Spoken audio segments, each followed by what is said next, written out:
நான் உங்க அனீஸ். கபாலம்னு சொல்லப்படுற மண்டையோட்ட பிளந்து முதலா சித்தர்கள் அறுவை சிகிச்சை செய்த ஒரு மலையை பத்தின அதிசய தகவல் எனக்கு கிடைச்சிருக்கு. அந்த மலையில இருக்கிற 64 சுனைகள்ல குடிச்சா நோய் தீரும்னும் கடன் பிரச்சனை தீரும்னும் இன்னொரு ஆச்சரிய தகவலையும் நான் கேள்விப்பட்டேன். சித்தர்களின் முதல் ஆபரேஷன் தியேட்டர். உலகத்திலேயே முதன்முறையா சித்த மருத்துவத்தால் ஆப்ரேஷன் நடந்த இடம் அப்படின்னு கூட சொல்லலாம். அந்த தோரணமலை திருநெல்வேலி மாவட்டத்தில் இருக்கக்கூடிய தென்காசி பக்கத்தில் அமைஞ்சிருக்கு. டாக்டர்கள் பிரார்த்தனை செய்ய ஒரு பவர்ஃபுல்லான இடம். நான் இன்னைக்கு திருநெல்வேலி மாவட்டத்தில் இருக்கிற தென்காசி தாலுகாவில் டிராவல் பண்ணிக்கிட்டு இருக்கேன். இங்கதான் நான் தேடி போற தோரணமலை இருக்கு.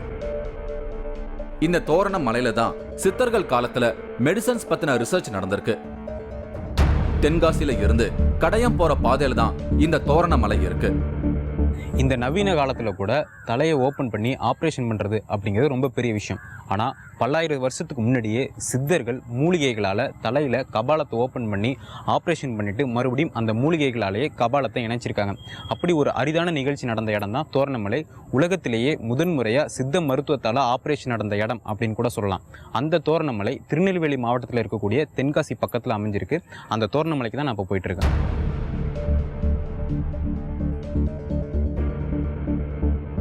மலை அடிவாரத்துக்கு வந்துட்டேன்.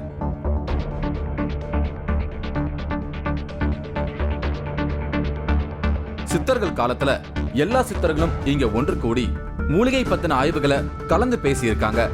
இந்த மலை தான் தோரணமலை. இந்த மலையோட உச்சியில தான் ஒரு குகையில முருகன் கோவில் அமைஞ்சிருக்கு. பொதிகை மலையில அமைஞ்சிருக்கிறதுனால இந்த தோரணமலையில ஏகப்பட்ட மூலிகைகள் நிறைஞ்சிருக்கு. அதனால சித்த மருத்துவம் ரொம்ப சிறப்பா செயல்பட்டு இருக்காகவும் சொல்றாங்க. தேரையர் பேரே வித்தியாசமா இருக்கு. இந்த சித்தர் தான் தோரணமலையில வாழ்ந்து மூலிகை ஆராய்ச்சி பண்ணி இங்கேயே ஜீவசமாதி ஆனதா சொல்லப்படுது. அகத்தியரோட சிஷ்யர் தான் இந்த தேரையர். அகத்தியர் தான் இவருக்கு மருத்துவம் முதலான சித்த ரகசியங்களை கத்து கொடுத்திருக்காரு. அகத்தியரும் தேரையரும் சேர்ந்துதான் மண்டையோட்டை ஓபன் பண்ணி முதலா ஆபரேஷன் பண்ணி இருப்பதா ஒரு தகவல் இங்க சொல்லப்படுது. இவரு செண்பகராமன் நார்த் இந்தியாவில் இருக்காரு. நம்ம 3வது கண் நிகழ்ச்சிக்காக இன்னைக்கு வந்திருக்காரு. இவரோட பரம்பரையில உள்ளவங்க தான் இந்த கோயிலை நிர்வகிக்கிறாங்க. இந்த மலையில இவர் கால்படாத இடமே இல்லைன்னு சொல்ற அளவுக்கு இந்த மலையை சுத்தி இருக்காரு. சேஜ் அகத்தியர் அப்படின்ற தலைப்புல டாக்டர் மாண்டயம் குமார் அப்படின்றவர் ஒரு புக் எழுதியிருந்தார். அந்த புக்கில் தகவல்கள் அப்படியே நிறைய போக போக அகத்தியர் தன்னோட 10 சீடர்களோட சித்த ஆராய்ச்சி பண்ணதாகவும் அதில் கந்தர்ன்ற ஒரு சீடர் தோரணமலையில் ஜீவசமாதியானதா ஒரு லைன் போட்டுருந்துச்சு. அந்த லைன் தான் முதல்ல எனக்கு கிடைச்ச ஆரம்ப கட்டத்தில் உள்ள ஒரு தோரணமலைன்ற ஒரு வெளி உலகத்தில் கிடைச்ச ஒரு முதல் வார்த்தை. அந்த வார்த்தையை வச்ச உடனே அதை அடிக்கடி இப்படி ஓடிட்டே இருந்துச்சு. சினிமாவில் சில இது காட்டுவாங்களே அந்த மாதிரி மாற்றி மாற்றி ஓடிட்டே இருந்தப்போ ஏதோ ஒரு தேடல்கள் அப்போ தான் ஆரம்பிச்சது என் மனசுக்குள்ளே. அப்படியே பார்த்துட்டு திருப்பி ஒரு டைம் தோரணமலைக்கு தைப்பூச திருவிழா வந்திருக்கும்போது நண்பர் ஒருத்தர் ஒரு புத்தகத்தை காமிச்சு இங்கே பாருங்கள் தேரையர் இங்கே ஜீவசமாதியானதா போட்டிருக்குன்னு சொல்லி ஒரு சித்தர் புத்தகத்தை காட்டினார். நம்மளோட இந்திய தேசத்தில் நிறைய மலைகள் இருக்கு. எல்லா மலைகளுக்கும் மக்கள் போறதில்ல. ஏதோ ஒரு நல்ல மாற்றத்தை அந்த மலைகள் மக்களோட வாழ்க்கையில ஏற்படுத்தி இருந்தா மட்டும்தான் மக்கள் அந்த இடத்துக்கு பயணிக்கிறாங்க. இந்த தோரணமலை இங்க வரவங்களோட வாழ்க்கையில நிறைய சேஞ்சஸ கொடுத்திருக்கு. அதனால தான் பௌர்ணமி அமாவாசை நாட்கள்ல மக்கள் இந்த மலைக்கு வராங்க. சமீபத்தில் இந்த மலையோட மகத்துவத்தை கேள்விப்பட்டு சித்த ஆராய்ச்சி சித்தம் சார்ந்த மருத்துவ மூலிகைகள் இங்கே நிறைய இருக்கிறதுனால இங்கே வந்தால் நோய் தீருதுன்னு கேள்விப்பட்டு நிறைய பக்தர்கள் இங்கே வர்றாங்க. வந்ததுக்கப்புறமா தங்களோட நோய் தீர்ந்துச்சின்னு சொன்னதையும் சமீபத்தில் கேள்விப்பட்டிருக்கோம். சில மருத்துவர்களும் இங்கே அவங்களோட அறுவை சிகிச்சை நடக்கும்போது இங்கே வேண்டிட்டு போனால் இந்த தேரையரும் அவர் வழிபட்ட முருகனும் அவங்களுக்கு நல்ல ஒரு வெற்றியை கொடுக்குறாங்கன்னு கேள்விப்பட்டு நிறைய பேர் இங்கே வழிபட்டுட்டு போகிறாங்க. வர வர இன்னும் நிறைய பக்தர்களோட எண்ணிக்கை கூடிக்கிட்டே இருக்குது. இந்த மருத்துவம் ப்ளஸ் அவங்க நினைச்சதெல்லாம் நடக்குதுங்கிறதுனால கேள்விப்பட்டு நிறைய பேர் போகிறாங்க. நான் சாதாரணமான ஒரு நாள்ல போயிருந்ததால மலை ஃப்ரீயா இருந்தது. தேரையர் ஒரு மருத்துவர். அகத்தியர் கிட்ட கத்துக்கிட்டு மருத்துவம் சம்பந்தப்பட்ட நூல்கள் நிறைய எழுதியிருக்காரு. மருத்துவரான தேரையர் இன்னைக்கும் மருத்துவர்களை உருவாக்குவதற்கு அமானுஷ்யமான முறையில தொடர்புகளை ஏற்படுத்துறாராம். தான் வணங்கிய இந்த தோரணமலை முருகரை வழிபட வைத்து அவர்களுடைய மருத்துவம் சிறப்புற செய்வாராம். இங்கே வந்து நிறைய டாக்டர்ஸ் வந்து இந்த கோவிலோட டிவோட்டிஸாக இருக்காங்க அப்படின்னு தான் சொல்லணும். ஏன்னா இங்கே வந்து வேண்டிக்கிட்டு போனதுக்கப்புறம் பல அறுவை சிகிச்சைகளை வந்து எங்களால் வெற்றிகரமாக செயல்படுத்த முடியுது அப்படின்னு சொல்கிறாங்க. பொதுமக்கள் நிறைய பேரும் மருத்துவம் சார்ந்து இந்த கோவிலுக்கு நிறைய பேர் வராங்க. அதாவது அறுவை சிகிச்சை செய்கிறது, உடலில் வந்து ஏதாவது பிரச்சனைகள் நோய்கள் இருக்கிறவங்கலாம் வந்து இந்த கோவிலில் வந்து வேண்டிக்கிட்டு போனதுக்கப்புறம் ஹாஸ்பிட்டல் போய் ட்ரீட்மெண்ட் எடுத்தால் அது குணமாயிடுது அப்படின்னு சொல்கிறாங்க. அதுக்காகவே பொதுமக்கள் நிறைய பேர் இந்த தோரணமலைக்கு வந்து போகிறாங்க. சித்தர்களோட செயல்பாடுகள் எல்லாமே மனிதகுல உயர்வுக்கு தான் இருக்கும். அப்படித்தான் நான் ஒருத்தரை சந்திச்சேன். இவர் தர்மராஜ், MBBS படிச்ச டாக்டர். தோரணமலைக்கு பக்கத்துல இருக்கிற ஆவுடையானூர் அப்படிங்கிற ஊர்ல போன் ஸ்பெஷலிஸ்ட் ஹாஸ்பிட்டல் வச்சிருக்காரு. சின்ன வயசுல இருந்து இந்த மலை மேல இருக்கிற முருகரை வழிபட்டிருக்காரு. தேரையர் மாதிரியான மருத்துவ சித்தர்கள் மந்திர உச்சாடனங்கள் செய்து வழிபட்ட இந்த தோரணமலை முருகர் தான் தன்னை நல்ல மருத்துவரா வழி நடத்திக்கிட்டு வராரு அப்படின்னும் ஒரு அதிசயத்தை இவர் வெளிப்படுத்துறாரு. நான் வந்து படிச்சிருக்கிறேன். ஆக்சுவலாக வந்து சயின்ஸை பொறுத்தவரையில் வந்து எனக்கு ரொம்ப நுட்பமாக ஒரு செல்லுலர் பயாலஜி ரொம்ப பிடிக்கும், ஒரு மாலிகுலர் பயாலஜி இதோட ரொம்ப பிடிக்கும், ரொம்ப DNA அந்த ஸ்ட்ரக்சர் அப்படிலாம் போய்ட்டு துல்லியமாக ரொம்ப படித்து ஆசைப்பட்டு படிப்பேன். அப்படிலாம் படித்து எல்லாம் இது பண்ணி நம்ம வந்து நிறைய பேர் நம்ம சேவ் பண்ணுறதுக்கு காப்பாற்றுறதுக்காக நிறைய முயற்சிகள் எடுக்கும். நிறைய அதுன்னு கேட்டிங்கன்னா ஒரு ஃப்ளூயிட் போடுறதுனா அது இப்படி தான் பண்ணணும், இத்தனை ml தான் பண்ணணும், இவ்வளோ இதெல்லாம் பண்ணணும். ஒரு சின்ன விஷயம்னா கூட அந்த பேஷண்ட் ஒரு சின்ன ரெஸ்பான்ஸ்னா கூட immediately you have to go and see and இந்த மாதிரி சிம்டம்ஸ் இருந்ததுன்னா நீ வந்து இப்படிலாம் பார்க்கணும் போகணும் அப்படிங்கிறது பிள்ளைகிட்ட அவ்வளோ ஸ்ட்ரிக்டாக சொல்லி அப்படிலாம் ட்ரீட்மெண்ட் வந்து வச்சுருப்பேன். அவ்வளோ நம்ம ஸ்ட்ரிக்டாக பண்ணி இப்படிலாம் பண்ணி பேஷண்ட் இப்படி சேவ் பண்ணிடணும் அப்படி சேவ் பண்ணிடணும் அப்படிங்கக்கூடிய பட்சத்தில் நம்ம நிறைய ஸ்டெப்ஸ் எடுக்கும்போதும் நிறைய நேரங்களில் வந்து நம்மளால் இயலாமல் இல்லை ஆயிரும். நம்மளால் முடியுமா, இது முடியாதா, நம்ம ஜெயிப்போமா ஜெயிக்க மாட்டோமா, இல்லை இது முடியவே முடியாது அப்படிங்கக்கூடிய ஒரு பட்சத்தில் எனக்கு தெரிஞ்ச ஒரே ஒரு ரகசிய மந்திரம் வந்து கந்தசஷ்டி கவசம். அவனுடைய அந்த நோயாளியுடைய உடம்புல கையை வச்சு நம்ம கந்தசஷ்டி கவசத்தை வந்து மனப்பூர்வமாக நம்ம சொல்லிட்டோம்னு சொன்னால் அந்த முருகன் எழுப்பி விட்டுறாரு. இது எத்தனையோ எக்ஸ்பீரியன்ஸ் எனக்கு, இன்யூமரபிள் எக்ஸ்பீரியன்சஸ் என்னுடைய லைஃப்பில் வந்து. மருத்துவ அறிவியலை முழுசா கத்துக்கிட்ட ஒரு டாக்டர், எலும்பு முறிவு சிகிச்சைக்காக மேற்படிப்பு படித்தவர், கந்தசஷ்டி கவசம் அப்படிங்கிற மந்திரத்து மேல வச்சிருக்கிற மரியாதையை பார்க்கும்போது எனக்கு ஆச்சரியமா இருந்தது. இப்ப இந்த மலை மேல வச்சு வழிபடப்பட்டாலும் ஆரம்பத்துல இந்த முருகர் சிலை இருந்தது யாருக்கும் தெரியாம இருந்திருக்கு. இங்க உள்ள சுனையில தண்ணீருக்கு அடியில தான் இருந்திருக்கு. இந்த பகுதி மக்கள் தங்களுக்கு ஒரு கோயில் வேணும்னு நினைச்ச நேரத்துல தான் இந்த பகுதியை சேர்ந்த ஒரு விஐபியோட கனவுல இந்த முருகர் தன்னை வெளிப்படுத்தி இருக்காரு. சுனைக்குள்ள இருக்கிற தன்னை எடுத்து வச்சு வணங்கும்படி சொல்லியிருக்காரு. இங்க உள்ள மக்கள் எல்லாரும் ஒண்ணு சேர்ந்து சுனை நீரை வெளியேற்றி இருக்காங்க. கனவுல வந்தபடியே முருகர் சிலை அங்க இருந்திருக்கு. அந்த முருகரை எடுத்து வழிபட ஆரம்பிச்சிருக்காங்க. அதுக்கப்புறம் தான் இங்க வாழ்ந்த சித்தர்களை பத்தி மக்களுக்கு தெரிய வந்திருக்கு. இந்த சம்பவம் 1930 நடந்ததா சொல்லப்படுது. இவரு ஆதி நாராயணன். இந்த கோயிலை இவர் தான் நிர்வகிக்கிறாரு. இவர் டீச்சரா இருந்து ரிட்டையர்ட் ஆனவர். இவருடைய தாத்தா பேரு பெருமாள். அவரோட கனவுல தான் முருகர் காட்சி கொடுத்திருக்காரு. அதுக்கப்புறம் தான் இந்த மலையில கோயில் உருவாகியிருக்கு. அவருடைய கனவில் ஒரு சிறுவன் தோன்றி என்னுடைய சிலை கொண்டு தோரணமலை உச்சியில் சிதைந்து கிடைக்கிறது, அதை எடுத்து அடிவாரத்திலையும் கோயில் கட்டுவாயாக என்று ஒரு தரிசனம் கிடைத்தது. அதன்படி அவர்கள் வந்து பார்க்கும்போது மலை மேலே உள்ள முருகன் சிலை சொன்னை பக்கத்தில் தலைக்குப்போல கிடக்கிறதை பார்த்து கண்ணீருடன் அதை எடுத்து பழையபடி அந்த குகையில் வைத்து வழிபட ஆரம்பித்தார்கள். அதுதான் தோரணமலை தோன்ற காரணம். இந்த மலைக்கு மேல போய் பார்க்க நான் முடிவு பண்ணேன். சித்தர்கள் வழிபட்ட கோயிலையும் சித்தர்கள் மருத்துவம் செய்த இடங்களையும் பார்க்க ஆர்வமான. இந்த மலையில் வந்து புதையல்கள் மறைஞ்சிருக்கு அப்படின்னு சொல்கிறாங்க. சித்த மருத்துவத்துக்காக இங்கே பல பேர் வர்றதுனாலும் அவங்க கொடுக்கக்கூடிய அணிகலன்கள் பொருட்கள் இது எல்லாமே இந்த மலையில் ஒரு குகையில் இன்னமும் மறைஞ்சிருக்கதா சொல்கிறாங்க. ஆனால் அது சாதாரண பொதுமக்கள் யாருக்குமே கிடைக்காது. சித்தர்கள் அருளோட உள்ளவங்களுக்கு மட்டும்தான் கிடைக்கும். அதுவும் இந்த கோயிலோட நலனுக்காக மட்டும்தான் செயல்படுமே ஒழிஞ்சு வெளியாட்களுக்கு வந்து சாதாரணமாக கிடைச்சிடாது அப்படின்னு சொல்கிறாங்க.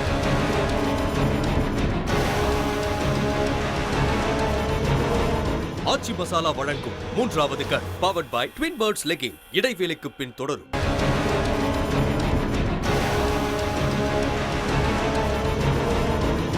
ஆச்சி மசாலா வழங்கும் 3வது cut powered by twin birds legging தொடர்கிறது.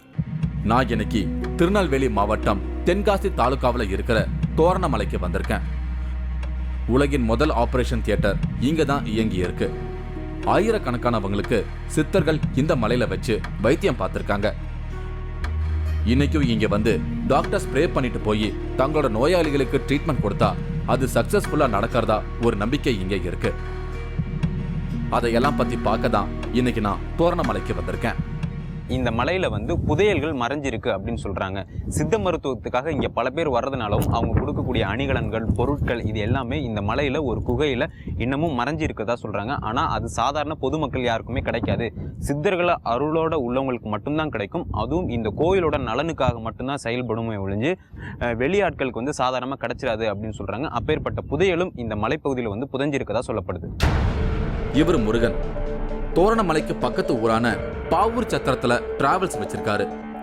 இந்த மலையில இருக்கிற முருகரையும் இன்னைக்கும் சூட்சமமா வழிகாட்டுற சித்தர்களையும் வேண்டிக்கிட்டு தான் எல்லா காரியங்களையும் செய்யறாரு. முருகனும் அவருடைய நண்பர்களும் என்னோட மலைக்கு டிராவல் பண்ண ஆரம்பிச்சாங்க. நிறைய தகவல்களை ஷேர் பண்ணிக்கிட்டாங்க. தோரணமலை சுனைகள் நிறைஞ்ச மலையா சொல்லப்படுது. வற்றாத இந்த சுனைகள் மேல நம்பிக்கை வச்சு நிறைய மக்கள் இங்க வராங்க. ஒவ்வொரு சுனைக்கும் வேற வேற மருத்துவ குணம் இருக்கிறதா முருகன் ஒரு அமானுஷத்தை சொல்றாரு. இங்க உள்ள முருகரை இவர் ஐயான்னு தான் குறிப்பிடுறாரு.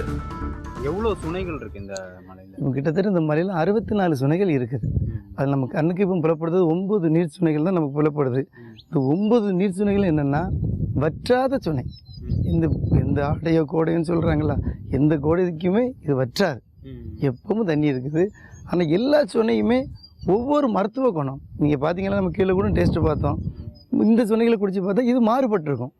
ஒவ்வொரு சுனைக்கு சுனை தண்ணி வேறுபட்டு இருக்கு. அவ்வளோ மூலிகை மகத்துவம். சில பேர் சொல்லலாம் மலைவலி தலைவலிக்கு வந்தேன், சொன்னையில் குளிச்சுட்டு போனேன், எனக்கு காய்ச்சல் போயிட்டு தலைவலி போயிருதுன்னு நம்ம சொல்கிறத கண்கூடாவே கேள்விப்படுறோம். இன்னைக்கும் சித்தர்கள் எழுதி வச்ச புத்தகங்கள் மருத்துவ வழிகாட்டியா இருக்கு. சித்தர்கள் வாழ்ந்த மலையில அவங்க வாழ்ந்த காலத்துல ஏற்படுத்திட்டு போன தடயங்கள் நமக்கு வரலாற்று ஆதாரங்களா கருதப்படுது. அப்படி நிறைய தடயங்கள் இங்க இருக்கிறதா டாக்டர் தர்மராஜ் ஒரு ஆச்சரியத்தை குறிப்பிடுறாரு. அப்போ வந்து நீங்கள் ஒரு டாக்டராக சொல்லுங்க, இந்த தோரணமலையில தான் வந்து சித்தர்கள் வந்து சித்த மருத்துவத்தில் வந்து ரொம்ப சிறப்பாக பண்ணிட்டு இருந்தாங்க. கபால அறுவை சிகிச்சையெல்லாம் இங்கே முதல்ல நடந்தது அப்படின்னு சொல்கிறாங்க. நீங்கள் இந்த மலையில் ஏறி மேலே போகும்போது நிறைய இடங்களில் வந்து அந்த கிரைண்ட் பண்ணது, அதாவது மருந்துகளை நீங்கள் அரைச்சதுக்குரிய அந்த தடயங்கள், அதுபோக அவங்க வசித்ததற்குரிய நிறைய இதுகள் எல்லாம் இதில் வந்து இந்த சுனையில் மேலெல்லாம் ஒரு சுனை இருக்குது. அதில் ஏறி போகிற இடங்களில் வந்து அவங்களுடைய பதிவுகள் ஏறினது, இந்த மாதிரி இதுகளெல்லாம் வந்து அதில் வந்து பார்க்க முடியுது. அதுவும் நீண்ட நாளைக்கு முன்னாடி உபயோகப்படுத்தின ஓடுகள், நீண்ட நாளைக்கு முன்னாடி கட்டடமாக இருந்த ஒரு சில காரியங்கள், இதுக்குரிய எவிடன்ஸ் வந்து த்ரூ அவுட் இந்த குன்றில் எல்லா இடத்துலையுமே இருக்குது. மனிதனுடைய வாழ்க்கைக்கு வந்து அத்தியாவசியமானது வந்து தண்ணி. இப்போ இந்த வாட்டர் வந்து நீங்கள் வந்து 365 நாள் அந்த சுனையில் கண்டிப்பாக இருக்குது. ஸோ இங்கே வந்து அவங்க இருந்திருக்கிறதுக்கும் நிரந்தரமாங்கிறது ஆராய்ச்சியோ இல்லை மற்ற காரியங்களோ வந்து பண்ணியிருக்கிறதுக்கு உரிய சாத்தியக்கூறுகள் வந்து நிறைய இருக்குது. முருகனையும் அதில் வழிபட்டுருக்காங்க. அது ஒரு குகை உள்ள வச்சு வழிபட்டுருக்காங்க. என்னோட வந்த முருகனும் அவருடைய நண்பர்களும் நிறைய இடத்த காமிச்சாங்க. ஒரு இடத்துல இருக்கிற உரல் குழி மாதிரியான ஒரு பள்ளத்தை எனக்கு காமிச்சாங்க. இந்த மாதிரி குழிகள் இந்த மலை மேல நிறைய இடங்கள்ல இருக்குதான். இந்த மாதிரி குழிகள் தான் மூலிகை வைத்தியசாலை இங்க நடந்ததற்கான அடையாளங்களா கருதப்படுது. மூலிகை அரைக்கிறதுக்கு உள்ள இடம் எல்லாம் இது. அப்புறம் மேலே எல்லா பக்கமும் இதுமே இருக்கு. இவர் பாலன் சித்தர்கள் பத்தின தேடல்கள்ல இருக்காரு. சித்தர்கள் தரிசனத்தை உணர வைப்பதற்காக நிறைய பேருக்கு வாசியோகம் பயிற்சி கொடுத்துக்கிட்டு இருக்காரு. அதுக்காக பிஆர்எஸ் வாங்கிட்டு முழு நேர சித்தர் ஆராய்ச்சியில இருக்காரு. இந்த மலையில அந்த காலத்துல நடந்த சித்த வைத்தியத்தால பயன்பெற்ற மன்னர்களும் பெரும் பணக்காரர்களும் சித்தர்களுக்கு கொடுத்த தங்க ஆபரணங்கள் எல்லாமே இன்னமும் இருக்குதான். அந்த தங்க புதையல் எல்லாமே இன்னும் ரகசியமா இந்த மலையில இருக்குதான். சூட்சம வடிவத்துல இருக்கிற சித்தர்கள் அதை இன்னும் பாதுகாத்துக்கிட்டு இருக்காங்களாம். குறிப்பிட்ட காலம் வரும்போது அந்த தங்க புதையல் ரகசியத்தை சித்தர்கள் வெளிப்படுத்துவாங்களாம். அது மருத்துவத்துக்கு பயன்படும் வகையில பயன்படுத்தப்படுமா? தோரணமலையின் வடக்கு பாகத்தில் இருந்தால் அதற்கு இந்த நவரத்னங்கள் உள்ள அந்த கோய்க்கு வழிபாதையெல்லாம் இருக்குதுன்னு சித்தர்கள் சொல்லி வச்சிருக்கிறாங்க. இருந்தாலும் அது வந்து தனி மனித வாழ்விற்காக அது கிடைக்காது. இந்த தோரணமலை சித்தர்களின் இந்த சபைக்காக, பொதுமக்களுக்காக, இந்த கோயில் நிர்வாகத்திற்காக கிடைக்கும். அப்படி ஒரு எண்ணம் கொண்ட ஒருவர் வரும் பொழுது கிடைக்கிறதுக்கு வாய்ப்புகள் இருக்குன்னு சொல்லி சித்தர்கள் சொல்லியிருக்கிறாங்க. இங்க இருக்கிற ஒரு குகை பகுதியை எனக்கு காமிச்சாங்க. அந்த குகை பகுதிக்கும் மலை மேல இருக்கிற முருகருக்கும் ஒரு அமானுஷ தொடர்பு இருக்கிறதா ஒரு நம்பிக்கை இருக்கு. முருகன் அதை பத்தி எனக்கு சொன்னாரு. மேலே உள்ள அந்த கோவிலுக்கும் இந்த குகைக்கும் இருக்கு. ஆமாம், தொடர்பு இருக்கிறதா சொல்கிறாங்க. சித்தர்கள் இப்பவும் தியானம் பண்ணிட்டு இருக்கதா சொல்கிறாங்க. அதனால் யாருங்க அதிகமாக வர்றதில்லை. குகைக்கு பக்கத்துல சின்னதா ஒரு குழி இருந்தது. இந்த மாதிரி குழிகள்ல தான் சித்தர்கள் தங்கள் மருத்துவ குறிப்புகளை பாதுகாத்து வச்சிருப்பாங்க அப்படிங்கிற நம்பிக்கை இங்க இருக்கு. அங்கே சித்த மருத்துவ குறிப்பீடுகளை இந்த பாறை உள்ள வைத்திருக்கதா சொல்லப்படுகிறது. எந்த பாறையுமே கீழே தான் ஓட்ட துவாரங்கள் இருக்கும்.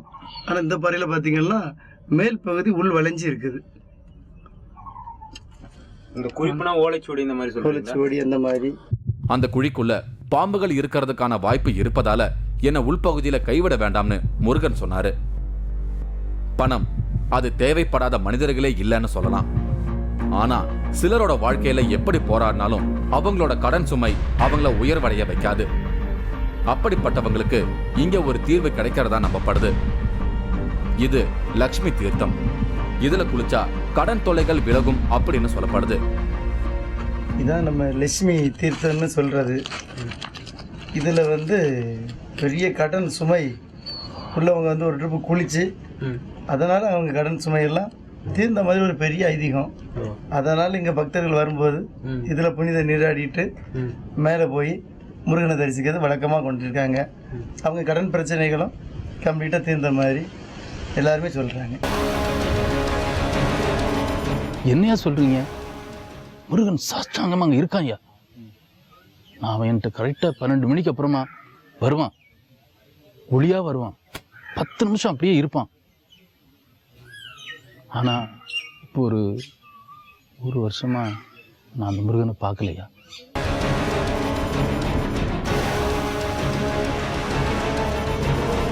ஆச்சி மசாலா வழங்கும் 3வது கண் powered by twin birds legging. இடைவேளைக்கு பின் தொடரும்.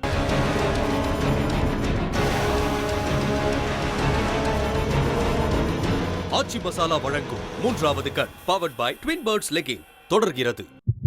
நான் இன்னைக்கு திருநெல்வேலி மாவட்டம் தென்காசி தாலுகாவில் இருக்கிற தோரணமலைக்கு வந்திருக்கேன். இங்க சித்தர்கள் வாழ்ந்த காலத்துல மனிதனோட ஸ்கல்ல ஓபன் பண்ணி ஆபரேஷன் செஞ்சு வைத்தியம் பார்த்திருக்காங்க.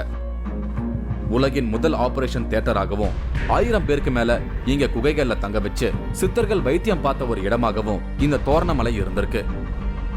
இன்னைக்கும் இங்க டாக்டர்ஸ் வந்து ப்ரே பண்ணிட்டு போய் தான் நோயாளிகளுக்கு சிகிச்சை அளிக்கிறதா நான் கேள்விப்பட்டேன். அதை பார்க்கத்தான் இன்னைக்கு நான் தோரணமலைக்கு வந்திருக்கேன்.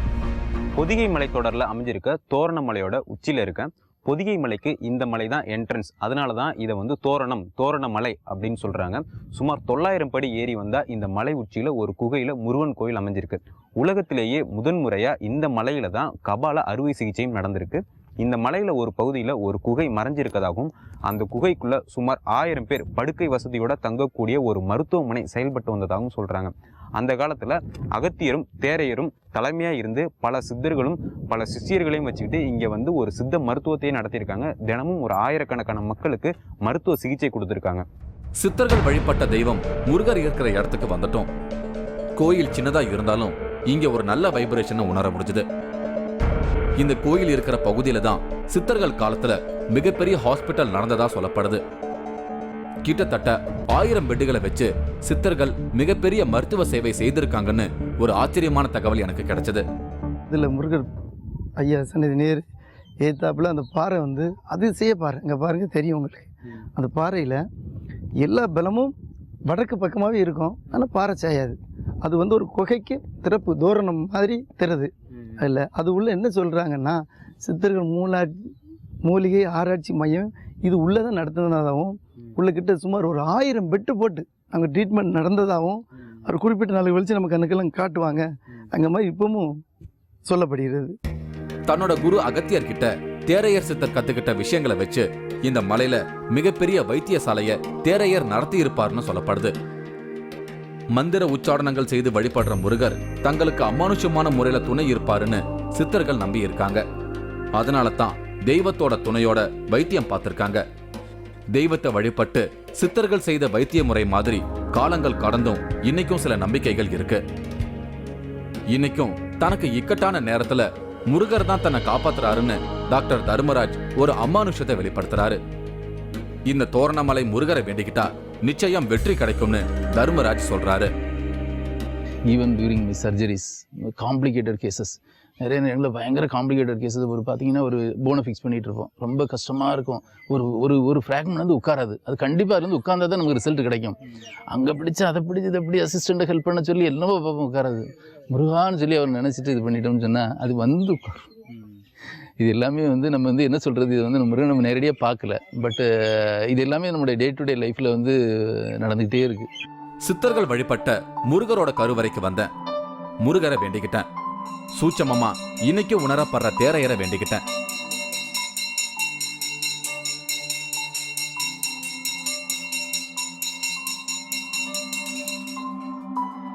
நேர்மையா இருந்தா இந்த முருகர் இன்னைக்கும் காட்சி கொடுப்பதா ஒரு நம்பிக்கை இங்கே இருக்கு. அதுக்கு உதாரணமா டாக்டர் தர்மராஜ் ஒரு சம்பவத்தை குறிப்பிடுறாரு. பெரியவர் ஒருவருக்கு முருகரின் ஒளி வடிவ காட்சி கிடைச்சிருக்கு. ஆனா அவர் தவறான மாந்திரீக விஷயத்தை உபயோகப்படுத்த ஆரம்பிச்ச பிறகு அவருக்கு ஒளி வடிவ காட்சி கிடைக்காம போயிருக்கு. முருகன் அப்படிங்கிறக்கூடிய ஒரு சக்தி, ஒரு இது வந்து இருக்குது. இதை வந்து ப்ராக்டிக்கலாக எக்ஸ்பீரியன்ஸ் பண்ணவங்க இருக்கிறாங்க அப்படிங்கிறது எனக்கு ஃபஸ்ட்டு நான் தெரிஞ்சு வந்து அந்த ஒரு தான். அப்போ அந்த ஆள்கிட்ட வந்து நான் வந்து கேட்கேன். அப்போ நான் சும்மா ஜாலியாக பேசியிருந்தேன். ஆமாம், என்னையா நீங்கள் வந்து தனியாக நைட்டு போகிறீங்கிற என்ன அங்கே என்ன முருகனாக உட்காந்துட்டு இருக்காரு, தனியாக போய் அவர் நீங்கள் பேசிட்டு வரியா அப்படின்னு சொல்லிட்டு சிரிப்பாக கேட்டேன். சொன்ன உடனே அவர் வந்து ஃபேஸ் வந்து என்னையா சொல்கிறீங்க, முருகன் சாஸ்தாங்கமாக அங்கே இருக்கான்யா. நான் அவன் என்கிட்ட கரெக்டாக 12 மணிக்கு அப்புறமா வருவான், ஒளியாக வருவான், 10 நிமிஷம் அப்படியே இருப்பான். ஆனால் இப்போ ஒரு வருஷமாக நான் அந்த முருகனை பார்க்கலையா அப்படின்னு சொல்லிட்டு அப்படியே வந்து தொலையை கொடுக்கணும் இப்படி போட்டுட்டு என்ன சொன்னாருன்னா, ஐயோ என் வாழ்க்கையில் என் லைஃப்பில் ஒருத்தட்டையுமே இதை பற்றி பேசக்கூடாதுன்னு வச்சுன்னு எப்படி நான் உங்கள்கிட்ட சொன்னேன் அப்படின்ட்டு அந்த வருத்தத்திலே அவர் உட்காந்துட்டே வந்தார். இதுதான் வந்து ஃபஸ்ட்டு நான் வந்து இந்த மாதிரி ஒரு இது எக்ஸ்பீரியன்ஸ் எனக்கு வந்து. நான் அதை வந்து ஆக்சுவலாக வந்து நம்ம சும்மா வர்றோம் போகிறோம் இது பண்ணுறோம் அப்படி தான் நினச்சிட்டு இருந்தேன். பட் அந்த மாதிரி சீரியஸாக அப்புறமா அவர் வந்து என்னென்னு கேட்டால் அவருடைய லைஃப்பில் எனக்கு ஒன்றுமே இல்லாமல் இருந்தேன். எனக்கு வந்து செல்வங்கள் தந்தார், எல்லாம் தந்தார், குழந்தை பாக்கியம் தந்தார். அப்புறம் நான் வந்து ஒரு சில விஷயங்களில் அந்த பில்லி சூனியம் இந்த மாதிரி பட்டதில் நான் பெரிய ஆளாக வந்துடலான்னு சொல்லிட்டு என்னுடைய மூவ்மெண்ட் மாறிச்சுது. அந்த இன்சிடென்ட்டுக்கு அப்புறமா வந்து நான் முருகனை பார்க்கவே இல்லை அப்படின்னு அந்த ஆள் வந்து சொல்கிறார். இப்போ வரைக்கும் அழுதுகிட்டே இருக்கேன், எல்லாத்தையும் என்னை விட்டது முருகா, நீ வந்து என்னை பாருன்னு சொல்லி. ஆனால் அந்த முருகன் பார்க்க மாட்டேங்க. நான் புறப்படும் நேரம் வந்தது. என்னோட வந்தவங்க தியானம் பண்ணிக்கிட்டு இருந்தாங்க.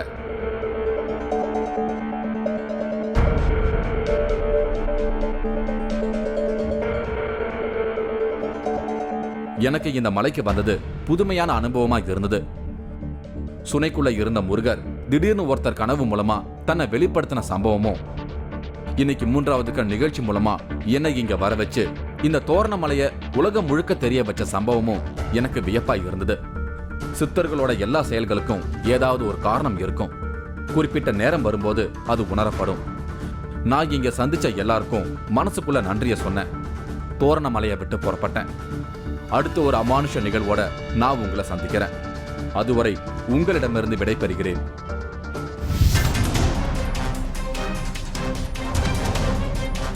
ஒருவரின் உடம்பிற்குள் 64 பேய்கள். ஒரு ஆவி ஒருத்தர் பிடிச்சிட்டாங்கன்னா இவங்ககிட்ட ஆவி இருக்குன்னு இன்னொரு ஆவிக்கு தெரியும். நம்மளும் போய் ஒட்டிக்கலாம் அப்படின்னு சொல்லிட்டு அவங்க ஒட்டிக்குவாங்க. பரம்பரை பேயோட்டியின் பகீர் ஸ்டேட்மெண்ட். நீங்களும் இந்த திகில் பயணத்தில் கலந்து கொள்ள ஒரு வாய்ப்பு. 3வது கண் டிவி ஷோ என்ற Facebook பக்கத்தில் எங்களோடு இணைந்திடுங்கள். உங்களது அமானுஷ்ய அனுபவங்களை பதிவு செய்து இந்த நிகழ்ச்சியில் பங்கு பெறும் வாய்ப்பை பெறுங்கள்.